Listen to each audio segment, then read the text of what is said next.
Pemerintah akan segera memproses ratifikasi perjanjian antara Indonesia dan Singapura. Seperti kita tahu, pada tanggal 25 Januari tahun 2022 kemarin, pemerintah telah melakukan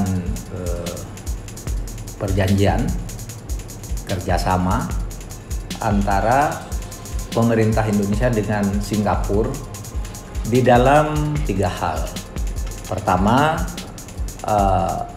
perjanjian tentang FIR, Flight Information Region, kemudian perjanjian tentang DCA, ya, Defense Cooperation Agreement, dan perjanjian tentang ekstradisi. Nah, di dalam tata hukum kita, perjanjian internasional itu harus diratifikasi agar punya daya laku.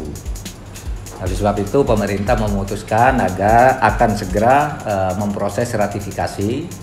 Yang 2 itu harus ke DPR, yaitu ratifikasi untuk DCE karena bidang pertahanan, dan ratifikasi tentang ekstradisi, ya, perjanjian pengembalian atau pengiriman orang-orang yang melakukan tindak pidana kejahatan terhadap Indonesia yang ada di Singapura, jadi bisa diserahkan ke Indonesia untuk diadili atau dihukum. Kemudian Indonesia juga bisa mengembalikan orang Singapura yang melakukan kejahatan untuk dihukum dan diadili Singapura. Nah, itu menurut undang-undang harus diratifikasi oleh DPR. Nah, saudara, pemerintah tentu bersyukur bahwa 3 bidang perjanjian ini telah bisa diselesaikan pada tahun ini, pada awal tahun ini, karena ini masalah yang sudah lama terjadi perdebatan, terjadi tolak tarik,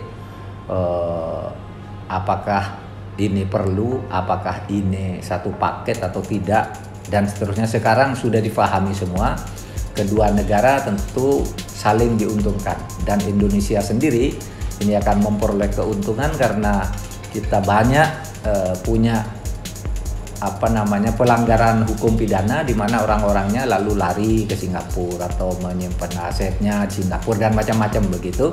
Nanti kita bisa tindak lanjuti itu untuk keuntungan Indonesia dalam penegakan hukum.